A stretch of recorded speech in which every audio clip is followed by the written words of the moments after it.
الحمد للہ وحدہ الصلاة والسلام علی من لا نبی بعدہ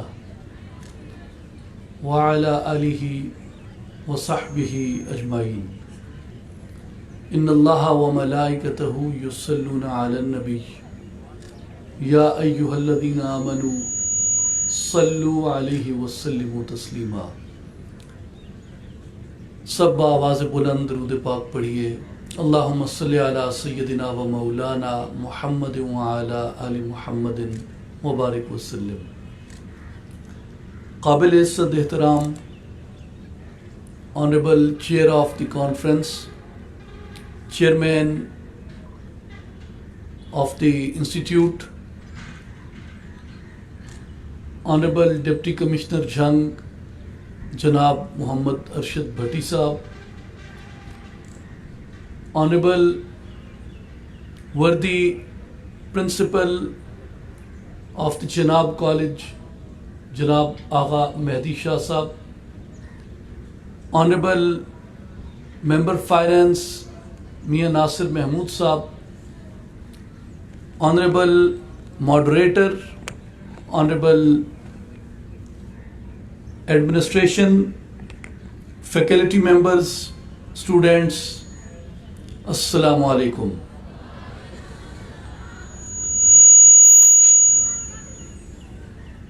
یہ محفل اور یہ بزم اتنی مقدس ہے اور اتنی محترم ہے کہ اس میں آنے سے، ہمارے اس محفل میں شریک ہونے سے دو کام ہوئے۔ ایک تو اس محفل کی رونق میں اضافہ ہوا اور دوسرا ہمارے اپنے اجر میں اضافہ ہوا۔ اور اس محفل میں آنا ہمارے لیے اس لیے سعادت کی بات ہے کہ یہ محفل نبی اکرم خاتم النبیین محمد مصطفیٰ احمد مجتبیٰ خاتم الانبیاء صلی اللہ علیہ وآلہ وسلم کے اسم گرامی سے اور ان کی ذات گرامی سے منسوب ہے، اور اس لیے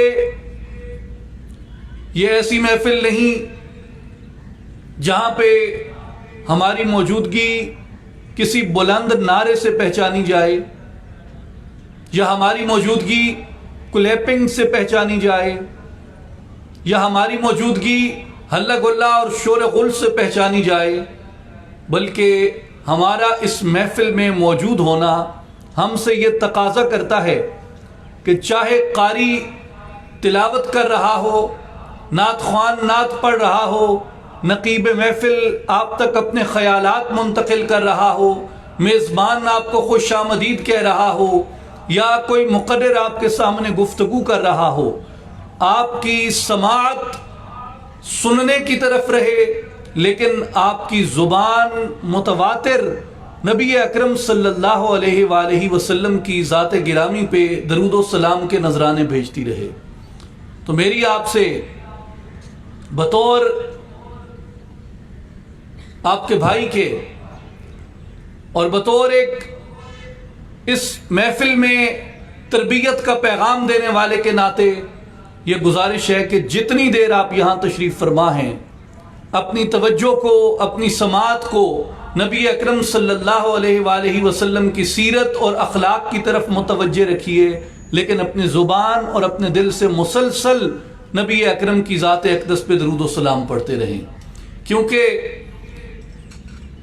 سیدنا جبریل امین نے رسالت مآب صلی اللہ علیہ وآلہ وسلم کی بارگاہ میں عرض کی، یا رسول اللہ صلی اللہ علیہ وسلم، اس زمین پہ جتنے پتے ہیں میں ان سب پتوں کو گن سکتا ہوں، اس زمین پہ جتنے ذرے ہیں میں ان سب ذروں کو گن سکتا ہوں، اور دنیا آسمان پہ جتنے ستارے اور سیارے ہیں میں ان سب کو گن سکتا ہوں، سمندروں میں پانی کے جتنے قطرے ہیں میں ان سب کو علیحدہ علیحدہ گن سکتا ہوں، لیکن ایک چیز ہے جس کا شمار نہیں کیا جا سکتا، تو فرمایا وہ کون سی چیز ہے؟ جبریل امین عرض کرتے ہیں یا رسول اللہ، جب آپ کی ذات اقدس پہ کوئی شخص درود و سلام پڑھتا ہے، اللہ تبارک و تعالیٰ اس پر جو رحمتیں نازل کرتا ہے ان رحمتوں کو شمار نہیں کیا جا سکتا، کہ جو آپ کی ذات اقدس پہ درود و سلام پڑھنے والے پہ وہ رحمتیں اور وہ برکتیں نازل ہوتی ہیں۔ اور میرے عزیز طلباء اور طالبات، یہ یاد رکھیے کہ اللہ تبارک و تعالی ہر ایسے کام کو پسند کرتا ہے کہ جس کام کو نبی اکرم صلی اللہ علیہ وآلہ وسلم نے سر انجام دیا، اور ایک کام ایسا ہے جو اللہ تبارک و تعالی نے اپنے لیے پسند کیا، اور ملائک جتنے بھی آسمانوں کے اوپر موجود ہیں ان سب ملائک کو بھی حکم کیا کہ تم بھی میرے ساتھ یہ کام کیا کرو۔ اور قرآن مجید میں ہمیں یہ بتایا ان اللہ وملائکتہ یصلون علی النبی، کہ اللہ اور اس کے فرشتے مسلسل نبی اکرم صلی اللہ علیہ وآلہ وسلم کی ذات گرامی پہ سلام پڑھتے ہیں۔ نبی اکرم صلی اللہ علیہ وآلہ وسلم کی ذات گرامی پہ سلام پڑھنا یہ نہ صرف نبی اکرم کی آل اطہار اور عطرت کی سنت ہے، یہ نہ صرف نبی اکرم کے اصحاب کی سنت ہے، یہ نہ صرف نبی اکرم کے اقربا اور عزیزوں اور پیاروں کی سنت ہے، یہ نہ صرف ملائکہ کی سنت ہے، بلکہ نبی اکرم صلی اللہ علیہ وآلہ وسلم کی ذات اقدس پہ متواتر اور کثرت سے درود و سلام پڑھنا یہ سنت الہیہ ہے۔ عزیز طلبہ و طالبات، ہم پاکستانی ہیں اور ہمیں اس بات کا فخر ہے، ہم پاکستانی ہیں اور ہمیں اس بات کا فخر ہے کہ ہم ایسی قوم ہیں جس قوم کو ایک عاشق رسول نے تشکیل دیا۔ وہ عاشق رسول جس کا نام محمد اقبال ہے، لاہور میں جس کی قبر ہے، شیخ نور محمد کا جو بیٹا تھا، اور لوگوں نے اس کو حکیم الامت کہا۔ حکیم وژنری کو کہتے ہیں، حکیم وژنری کو کہتے ہیں جس کے پاس حکمت، فلسفے کا، دانائی کا خزانہ ہو۔ تو لوگوں نے علامہ محمد اقبال سے کہا کہ محمد اقبال، تمہیں لوگ حکیم الامت کیوں کہتے ہیں؟ علامہ اقبال نے کہا کہ میں جوانی میں میرے پاس فرصت کا کچھ وقت تھا، اور میں نے اپنے فرصت کے وقت کو درست استعمال کرتے ہوئے نبی اکرم صلی اللہ علیہ وآلہ وسلم کی ذات گرامی پہ 1 کروڑ مرتبہ درود و سلام کا نذرانہ پیش کیا۔ اور یہ درود پاک کی برکت ہے کہ اللہ تعالیٰ نے میرے سینے پر اس امت کے راز منکشف کر دیے ہیں، میں اس لیے حکیم الامت ہوں۔ تو طلباء و طالبات، میرے عزیز بھائیوں اور بہنوں، جو بنیادی بات نبی اکرم صلی اللہ علیہ وآلہ وسلم سے ہمارے تعلق کی ہے، اس میں سب سے اہم اور جہاں سے ہمارے تعلق کا آغاز ہوتا ہے وہ یہ ہے کہ آپ صلی اللہ علیہ وآلہ وسلم کی ذات گرامی پہ کثرت سے درود و سلام پڑھا جائے۔ میں آپ کو اسی تربیتی تسلسل میں ایک یہ گزارش کرنا چاہتا ہوں کہ ہم ایک قوم ہیں، اور قوم اپنے کلچر سے ہوتی ہے۔ اگر کلچر ختم کر دیا جائے تو قوم ختم ہو جاتی ہے۔ قوم کی کوئی انفرادیت، کوئی انڈیویجویلٹی باقی نہیں رہتی اگر اس کا کلچر ختم ہو جاتا ہے۔ ہمارا کلچر کیا ہے؟ کلچر صرف لباس سے شناخت نہیں ہوتا، کلچر صرف طرز تعمیر سے مکمل نہیں ہوتا، بلکہ کلچر کے انگریڈینٹس کے اندر روزمرہ کے محاورے ہوتے ہیں۔ اور ہمارے بزرگوں نے، بڑوں نے جو کلچر متعارف کروایا، اس کلچر میں یہ تھا کہ ہم جب کسی گزرے ہوئے بزرگ کا نام لیتے ہیں تو ہم ان کے لیے رحمت اللہ علیہ کہتے ہیں۔ ہم جب کسی صحابی کا، تابعی کا یا تبع تابعی کا نام لیتے ہیں، ہم ان کے لیے رضی اللہ عنہ کہتے ہیں۔ اور جب ہم اہل بیت اطہار کا نام لیتے ہیں، ان کے لیے بعض علیہ السلام کہتے ہیں، بعض رضی اللہ تعالی عنہ کہتے ہیں۔ لیکن جب ہم نبی اکرم صلی اللہ علیہ وآلہ وسلم کا نام لیتے ہیں تو یہ ہو ہی نہیں سکتا کہ مسلمان خود نبی اکرم کا نام لے یا مسلمان کے سامنے نبی اکرم کا نام لیا جائے اور وہ نبی اکرم صلی اللہ علیہ وآلہ وسلم کی تعظیم کے لیے آپ کی ذات گرامی پہ درود و سلام کا نذرانہ نہ بھیجے. یہ اپنی عادت بنا لیں، یہ اپنی نیچر بنا لیں، یہ اپنے روٹین بنا لیں، یہ اپنے مستقل معمولات کا حصہ بنا لیں کہ کوئی آپ کے سامنے نبی اکرم صلی اللہ علیہ وسلم کا نام لے یا آپ خود نبی اکرم صلی اللہ علیہ وآلہ وسلم کا نام لیں، آپ نبی اکرم کی ذات اقدس پہ لازماً درود و سلام پڑھیں. میں نے ایک بزرگ سے سیکھا، انہوں نے کہا کہ بیٹا جب تم کتاب پڑھتے ہو اور کتاب میں بے شمار مقامات پہ نبی اکرم صلی اللہ علیہ وآلہ وسلم کا نام آتا ہے تو تمہارا کیا معاملہ ہوتا ہے؟ میں نے کہا میں آغاز کتاب میں ایک مرتبہ درود و سلام پڑھ لیتا ہوں اور اس کے بعد جہاں اسم مبارک آتا ہے میں تسلسل سے پڑھتا جاتا ہوں. تو کہتے ہیں بیٹا مقصد کیا ہے کتاب پڑھنے کا؟ میں نے کہا کتاب پڑھنے کا مقصد یہ ہے کہ میں اسے سیکھوں. کہتے ہیں سیکھ کے کیا کرو گے؟ میں نے کہا میں اس سے عمل حاصل کروں گا. کہتے ہیں عمل حاصل کر کے کیا کرو گے؟ میں نے کہا مجھے اجر ملے گا. تو کہنے لگے بیٹا اتنا اجر تو کتاب میں پڑھا تھا، وہ تو تم نے ضائع کر دیا. میں نے کہا وہ کون سا؟ کہتے ہیں کتنی مرتبہ اس میں محمد آیا اور تم درود و سلام پڑھنے سے محروم رہ گئے. تم نے اپنا کتنا اجر ضائع کر دیا.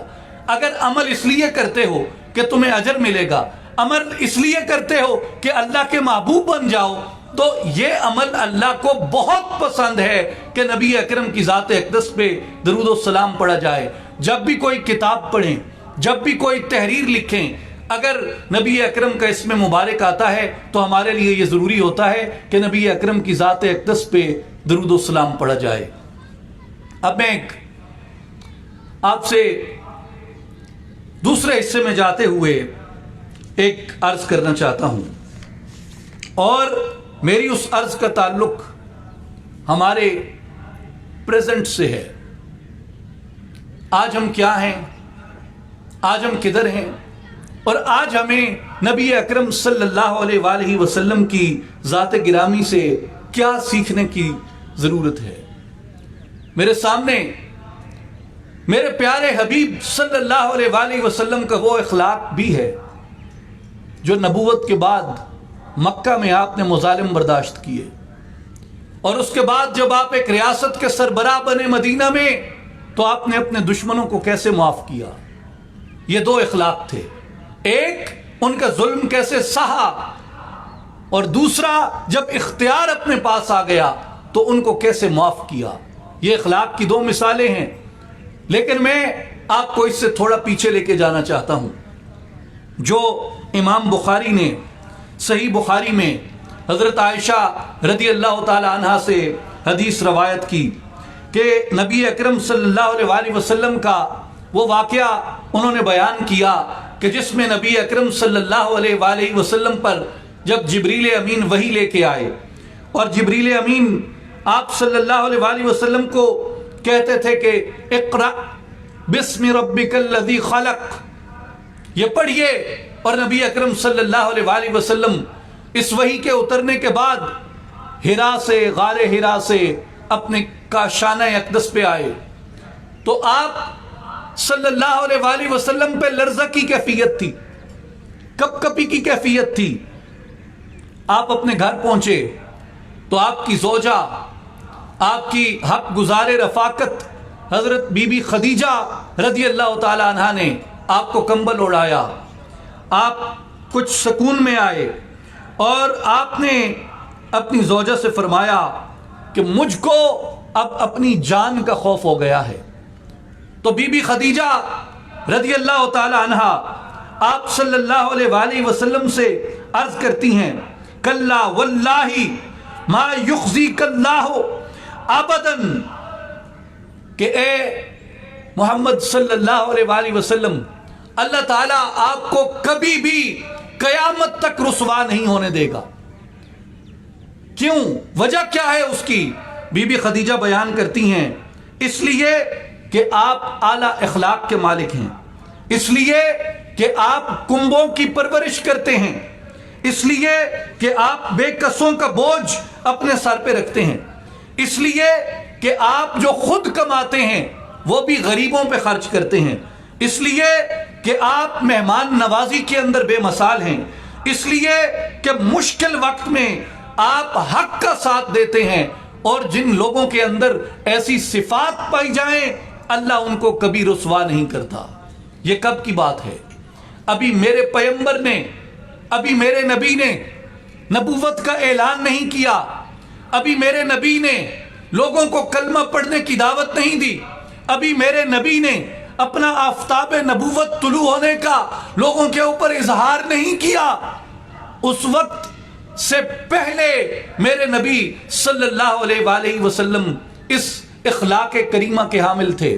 اس وقت میرے نبی صلی اللہ علیہ وآلہ وسلم کو اللہ تعالیٰ نے یہ اعلیٰ صفات عطا فرمائی تھیں، اور ان میں سے 5 میرے عزیز طلبہ و طالبات، میرے عزیز نوجوانوں، 5 صفات یاد رکھنے کی ہیں جو نبی اکرم صلی اللہ علیہ وآلہ وسلم میں بی بی خدیجہ نے بیان کی، کہ جن کی وجہ سے اللہ تبارک و تعالیٰ کسی بندے کو ہلاکت میں نہیں ڈالتا، اللہ تعالیٰ کسی آدمی کو رسوا نہیں کرتا۔ وہ 5 صفات کیا ہیں؟ صلہ رحمی، محتاجوں کی مدد کرنا، کمزور کا ہاتھ بٹانا، مہمان نوازی کرنا، اور لوگوں کی جائز ضروریات کو پورا کرنا، اور حق بات میں ان کی مدد کرنا۔ یہ ایسی صفات ہیں جو نبی اکرم صلی اللہ علیہ وآلہ وسلم میں اعلان نبوت سے پہلے بھی پائی جاتی تھی، اور اتنا اعتماد تھا آپ کی زوجہ کو، بی بی خدیجہ کو، کہ انہوں نے کہا کہ اے محمد صلی اللہ علیہ وسلم آپ میں یہ صفات ہیں، اس لیے اللہ آپ کو کبھی تنہا نہیں چھوڑے گا۔ تیسری بات کی جانب آئیے، جو آج ہمارا حال ہے، جس میں ہمیں بہتری کی ضرورت ہے، وہ میرے نزدیک یہ ہے کہ آج ہمارا جو لب و لہجہ ہے وہ کیسا ہے، آج ہمارا جو محاورہ ہے وہ کیسا ہے، اور آج جو انفارمیشن کی بلکہ ڈس انفارمیشن کی اور سوشل میڈیا کی بجائے اینٹی سوشل میڈیا کی جو بھرمار ہے، اس نے ہماری جو اخلاقیات مرتب کی، اس نے ہماری زبان سے کچھ چیزیں چھین لی ہیں۔ سب سے پہلے اس نے ہماری زبان سے نرمی چھینی، اس کے بعد اس نے ہماری زبان سے سچ چھینا، اس کے بعد اس نے ہماری زبان سے ادب چھینا، اس کے بعد اس نے ہماری زبان سے لحاظ اور حیا چھینا۔ آج ایک شخص دوسروں کے گلے پڑ جاتا ہے، ان کا گریبان نوچ ڈالتا ہے، ان کی داڑھی نوچ ڈالتا ہے اپنی زبان کے ذریعے، اور پھر یہ کہتا ہے کہ میں بولنے میں بہت بے باک ہوں۔ میری بہنوں اور بھائیوں، یاد رکھیے، بد لحاظ ہونے میں اور بے باک ہونے میں ایک فرق ہوتا ہے، بے حیا ہونے میں اور بے باک ہونے میں ایک فرق ہوتا ہے۔ آپ کی اگر زبان ہے تو آپ یہ احساس رکھیے کہ کہاں آپ حیا کے اندر بات کر رہے ہیں اور کہاں کوئی حیا کی حد کو عبور کر کے بات کر رہا ہے۔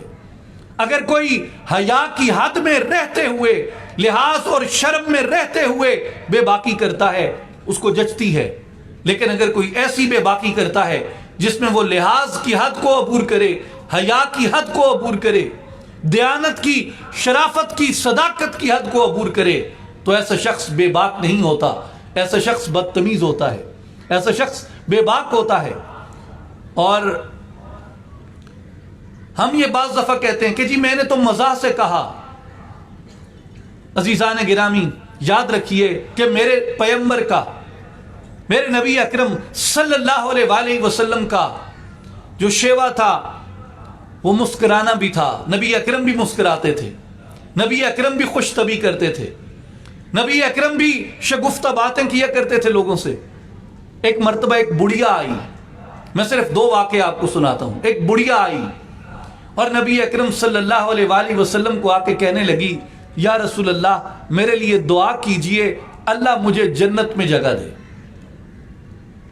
میرے لیے دعا کیجئے اللہ مجھے جنت میں مقام دے۔ آپ صلی اللہ علیہ وآلہ وسلم نے مسکرا کے فرمایا کہ بی بی کوئی بڑھیا جنت میں نہیں جائے گی. آپ نے یہ فرمایا اور نماز ادا کرنے لگے اور اس بڑھیا نے رونا شروع کر دیا. جو یہاں کہنا نہیں چاہیے لیکن یہ ایک یہاں غور کرنے کی بات ہے.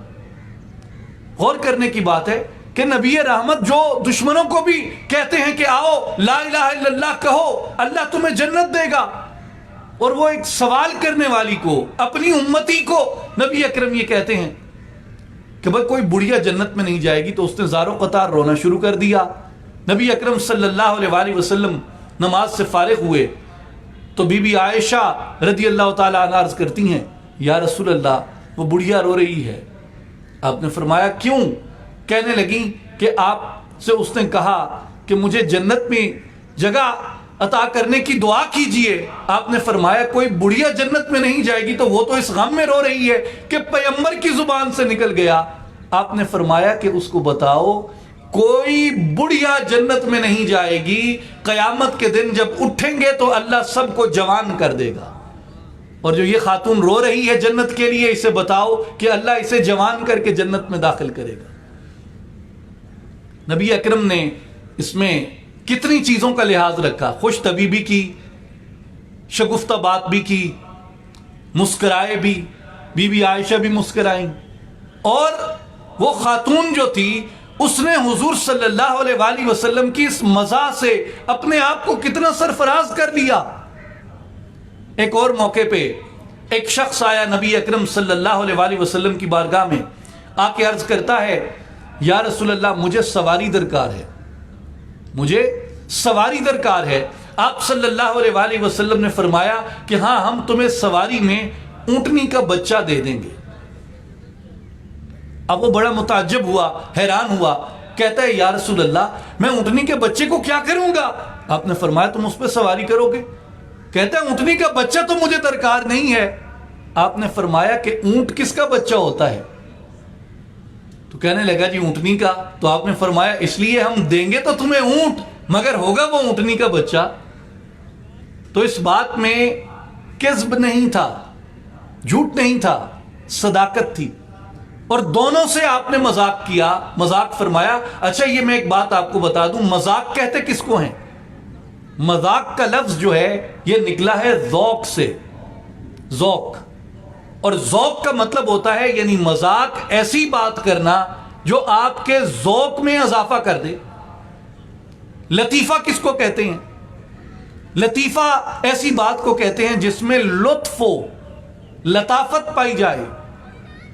لطیفے کا مطلب کسی کی توہین نہیں ہوتا، لطیفے کا مطلب کسی کی ہتک نہیں ہوتا، لطیفے کا مطلب فحش گوئی نہیں ہوتا، یاوہ گوئی نہیں ہوتا. لطیفے کا مطلب ایک نفیس بات کہنا ہوتا ہے، ایک لطیف بات کہنا ہوتا ہے. جیسے نبی اکرم نے فرمایا کہ میں تمہیں اونٹنی کا بچہ دوں گا سواری کے لیے، جیسے نبی اکرم نے فرمایا کہ کوئی بڑھیا جنت میں نہیں جائے گی، تو یہ ایک لطف کی بات تھی. کہنے کا مقصد تھا کہ اس کو اونٹ ملے گا اور یہ جو بڑھیا ہے یہ جوان ہو کے جنت میں داخل ہوگی.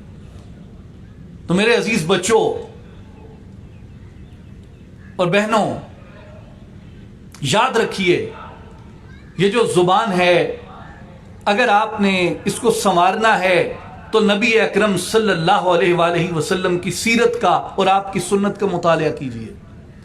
میرے پاک پیغمبر نے فرمایا، حضرت جابر ابن سمرہ روایت کرتے ہیں، ان الفحش والتفحش لیس من الاسلام فی شیء، بے شک جو شخص بد زبانی کرتا ہے یا فحش گوئی سے کام لیتا ہے، اسلام کا فحش گوئی اور فحش بات سے ذرہ بھر بھی تعلق نہیں ہے. اگر آپ چاہتے ہیں کہ آپ اپنے نبی کے عاشقوں میں شمار کیے جائیں، اپنے نبی کے محبت کرنے والوں میں شمار کیے جائیں، تو آپ پہ لازم ہے کہ اپنی زبان کو اس طرح نرم کر لیجئے جس طرح نبی اکرم کی زبان تھی. اپنی گفتگو کو اس طرح شستہ و شائستہ کر لیجئے جس طرح نبی اکرم صلی اللہ علیہ وآلہ وسلم کی گفتگو تھی. اور اپنے مذاق کو بھی اتنا مقدس کر لیجئے کہ آپ کا مذاق بھی لوگوں کے لیے خوشخبری بن جائے، لوگوں کے لیے نوید بن جائے، لوگوں کے لیے مسرت بن جائے. نبی اکرم صلی اللہ علیہ وآلہ وسلم نے فرمایا، المسلم اخو المسلم مسلمان مسلمان کا بھائی ہے، لا یظلمہ، وہ اس پر ظلم نہیں کرتا، ولا یخذلہ، اور اپنے بھائی کو ذلیل نہیں کرتا، ولا یحقرہ، اور اپنے بھائی کی کبھی حقارت نہیں کرتا۔ کتنی چیزیں آپ نے فرمائی کہ مسلمان مسلمان کا بھائی ہے، ظلم نہیں کرتا مسلمان، مسلمان ذلیل نہیں کرتا دوسرے کو، اور مسلمان دوسرے کو تحقیر نہیں کرتا۔ آج ہم جب مذاق کرتے ہیں، ہنستے کھیلتے ہیں، تو ہم دوسرے کی تحقیر کرنا اس کو مذاق سمجھتے ہیں۔ تحقیر میں اور مذاق میں فرق کیجئے۔ ہم تذلیل کرتے ہیں کسی کی اور سمجھتے ہیں کہ ہم نے اس سے مذاق کیا۔ عزیز طلبہ و طالبات، تذلیل میں اور مذاق میں فرق کیجئے۔ آج ہم کسی کی عزت اچھالتے ہیں اور اس سے یہ سمجھتے ہیں کہ شاید ہم نے مذاق کیا۔ عزت اچھال کے مذاق نہیں ہوتا، گالی دے کے مذاق نہیں ہوتا، کسی کا گریبان نوچ کے مذاق نہیں ہوتا، بلکہ مذاق تو ایسی چیز ہے جو محبت میں اور الفت میں اضافہ کرتا ہے۔ اور مسلمان مسلمان کا بھائی ہے۔ آج ہم اپنے کردار کا جائزہ لیں۔ میں جب چناب کالج میں آتا ہوں مجھے کیوں خوشی ہوتی ہے؟ ایک تو مجھے چناب کالج کی یہ جو ایستھیٹکس ہیں یہ بڑا متاثر کرتے ہیں۔ آج دیکھیے کتنا خوبصورت ارینجمنٹ ہے، اور جو اس کا پس منظر تیار کیا گیا کتنا خوبصورت ہے، کتنا کریٹو ہے، اس میں جمالیات ہے، اس میں کشش ہے، اس میں خوبصورتی ہے۔ اور آپ کوئی خوبصورت نظارہ دیکھتے ہیں، خوبصورت نظارہ آپ کی قوت سماعت کے ذریعے، آپ کی حص مشترک کے ذریعے، آپ کی حص خیال میں پہنچتا ہے۔ حص خیال سے جب وہ پروسیس ہو کے حصے متصرفہ میں جاتا ہے، وہاں جا کے آپ کو ایک پلیجر ملتا ہے، ایک مسرت ملتی ہے۔ اور جب میں کسی کے بیٹے کی، کسی کی بیٹی کی، کسی کے بھائی کی، کسی کی بہن کی شادی میں جاتا ہوں اور میں دیکھتا ہوں کہ گھر کو انہوں نے قمقموں سے سجایا ہے، انہوں نے گھر میں رونق بپا کر رکھی ہے، تو مجھے خوشی ہوتی ہے کہ یہ اپنے بھائی کی، اپنی بہن کی خوشی کر رہے ہیں، اور آنے والوں کے لیے انہوں نے دیکھنے کی لطافت کا انتظام کر رکھا ہے۔ اور یہ ایسے ہی شایان شان تھا کہ جب ایک تقریب ہمارے پاک پیغمبر نبی اکرم صلی اللہ علیہ وآلہ وسلم کی ذات گرامی سے منسوب ہو تو وہاں اسی طرح خوبصورت پھول بکھیرے جائیں، وہاں اسی طرح خوبصورت انتظام کیا جائے، وہاں خوشبو ہو، وہاں خوبصورت نظارہ ہو، اور وہاں جتنے لوگ بیٹھے ہوں ان کے لبوں پر بھی نبی اکرم کی ذات اقدس پہ صلاۃ و سلام کا نذرانہ پیش کیا جا رہا ہو۔ یہ ہماری محافل کی، ہماری تہذیب کے حصوں میں سے ہے۔ لیکن جو میں کہنا چاہتا ہوں وہ یہ ہے کہ چناب کالج سے مجھے اس لیے بھی محبت ہے کہ مجھے چناب کالج میں پاکستان کے سارے رنگ نظر آتے ہیں۔ مجھے چناب کالج میں پختون نظر آتے ہیں، پنجابی نظر آتے ہیں، بلوچ نظر آتے ہیں، سندھی نظر آتے ہیں، کشمیری نظر آتے ہیں، بریلوی نظر آتے ہیں، دیوبندی نظر آتے ہیں، شیعہ نظر آتے ہیں، اہل حدیث نظر آتے ہیں، دیگر جو نان مسلم مائنورٹیز ہیں ان کے لوگ مجھے یہاں پہ نظر آتے ہیں۔ تو مجھے اس سے محبت ہو جاتی ہے کہ یہ وہ ماڈل ہے جو ہمیں سیرت طیبہ سے ملتا ہے کہ سب پھول مل کے رہیں، سب پھول ایک گلدستے میں سجا دیے جائیں۔ یہ ہمیں نبی اکرم کی سیرت سے یہ سبق ملتا ہے۔ لوگ کہتے ہیں مدینہ کی ریاست، مدینہ کا معاشرہ۔ میرے بھائیو غور کیجئے، مدینہ کی ریاست کیا ہے، مدینہ کا معاشرہ کیا ہے؟ مکہ کے محمد الرسول اللہ صلی اللہ علیہ وسلم، مدینہ کے ابو ایوب انصاری، حبشہ کے بلال، یمن کے اویس، روم کے صہیب، فارس کے سلمان، جب ایک دسترخوان پہ اکٹھے بیٹھ جاتے ہیں، سب رنگ و نسل کا تضاد مٹا دیتے ہیں، زبانوں کی دوریاں مٹا دیتے ہیں، ادنا و اعلیٰ کا فرق مٹا دیتے ہیں، آقا و غلام ایک جگہ پہ جمع ہو جاتے ہیں، بندہ و صاحب و محتاج و غنی ایک ہوئے، تیری سرکار میں پہنچے تو سبھی ایک ہوئے. جب رنگ و نسل کا فرق مٹا کے سب بھائی بھائی بن کے ایک دسترخوان پہ جمع ہو جاتے ہیں, یہ مدینہ کا معاشرہ بن جاتا ہے, یہ مدینہ کی ریاست بن جاتی ہے. اس لیے یہ جو آپ میں ڈائیورسٹی ہے, جو رنگ برنگیت ہے, اس کو کبھی اپنی کمزوری نہ بننے دیں, اس کو کبھی اپنی خامی نہ بننے دیں. آج ہم جب سیرت طیبہ کو یہاں ڈسکس کر رہے ہیں, سیرت طیبہ سے سبق لینے کی کوشش کر رہے ہیں, تو سیرت طیبہ کا سب سے بڑا سبق مسلمانوں کے لیے یہ ہے کہ مسلمانوں, فرقوں کو, رنگ و نسل کو بھلا کے ایک بند مٹھی کی مانند ایک ہو جاؤ. قرآن کیا بتاتا ہے؟ وَلَا تَفَرَّقُوا وَاعْتَصِمُوا بِحَبْلِ اللَّهِ جَمِيعًا وَلَا تَفَرَّقُوا. اللہ کی رسی کو مضبوطی سے پکڑ لو اور تفرقوں میں مت پڑو.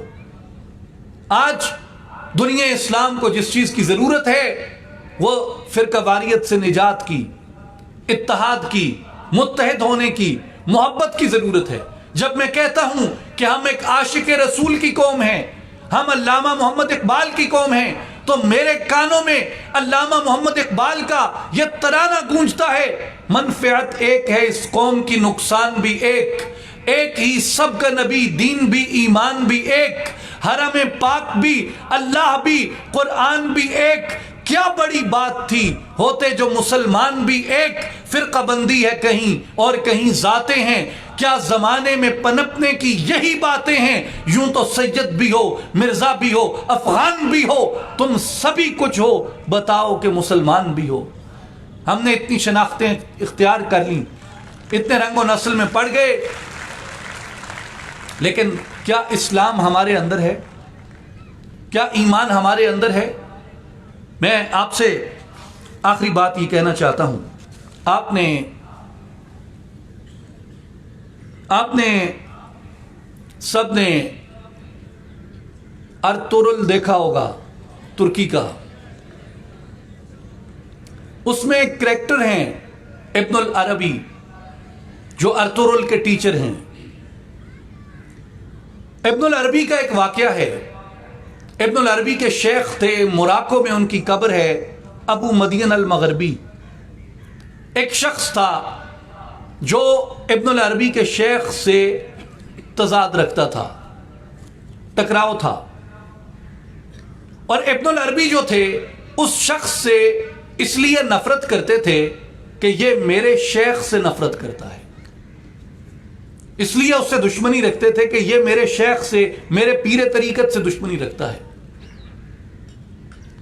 ابن العربی کہتے ہیں کہ میں ایک رات سویا ہوا تھا اور میں نے خواب میں دیکھا کہ نبی اکرم, شفیع معظم, خاتم الانبیاء, محمد مصطفیٰ, احمد مجتبیٰ صلی اللہ علیہ وآلہ وسلم میرے خواب میں آئے اور مجھے کہا, ابن العربی اس شخص سے کیوں عداوت رکھتے ہو؟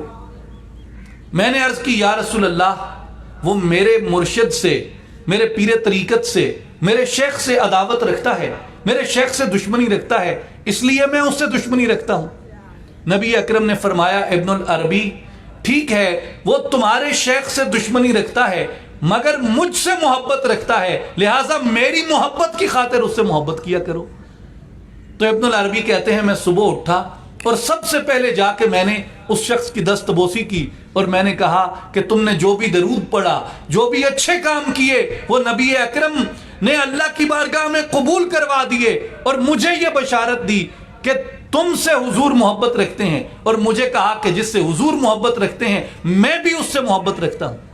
آج کوئی شخص, میں اس لیے اس سے دشمنی کروں کہ وہ میرے شیخ سے دشمنی کرتا ہے, لیکن ابن العربی مجھے کیا کہتا ہے؟ ابن العربی کہتا ہے کہ نبی اکرم اس بات کو پسند نہیں کرتے کہ تم آپس کی دشمنیوں میں دشمنی بڑھاؤ. یہ دیکھو تمہاری محبت کے لیے اتنا ہی کافی ہے کہ ایک شخص نبی اکرم سے محبت کرتا ہے. اگر تم بھی نبی اکرم سے محبت کرتے ہو تو نبی اکرم کی محبت میں سب عداوتوں کو بھول کے آپس میں بھائی بھائی بن جاؤ, آپس میں ایک دوسرے کے قریب ہو جاؤ.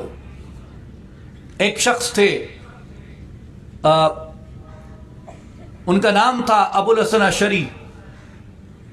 انہوں نے ایک سوال اٹھایا کہ اللہ تعالی کائنات اور انسان، ان کا آپس میں کیا تعلق ہے، اور یہ کس تعلق پہ ایک دوسرے سے رابطہ رکھتے ہیں، اور یہ مخلوق اللہ تعالیٰ نے کس جذبے سے پیدا فرمائی، اور یہ کیسے ختم ہوگی، اور مخلوق کا حساب کتاب کیسے ہوگا۔ تو ابو الحسن اشعری رحمۃ اللہ علیہ نے اس کا جواب دیا کہ اللہ تعالیٰ نے اپنی صفت القادر سے مخلوق کو پیدا کیا، اور مخلوق کا تعلق اس کی قدرت پہ ہے، اور اس کی قدرت سے مخلوق ختم ہوگی، اور قیامت جب بپا ہوگی تو اپنی قدرت سے یعنی صفت القادر سے وہ لوگوں سے معاملہ کرے گا۔ دوسرے بزرگ تھے، ان کا نام تھا ابو منصور محمد ماتریدی۔ ابو منصور نے کہا کہ اللہ تعالیٰ نے اپنی صفت علم سے مخلوق کو پیدا کیا۔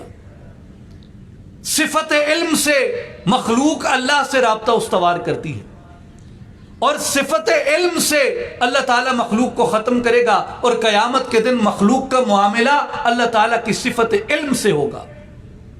محی الدین ابن العربی ان دونوں بزرگوں کے 200 سال بعد آئے، اور محی الدین ابن العربی نے کہا کہ اللہ تعالیٰ نے مخلوق کو اپنی صفت رحمت سے پیدا کیا، اور مخلوق اللہ تعالیٰ سے صفت رحمت پہ معاملہ کرتی ہے، اور اللہ تعالیٰ جب قیامت کے دن مخلوق کو اٹھائے گا تو مخلوق سے معاملہ اپنی رحمت کے ذریعے کرے گا۔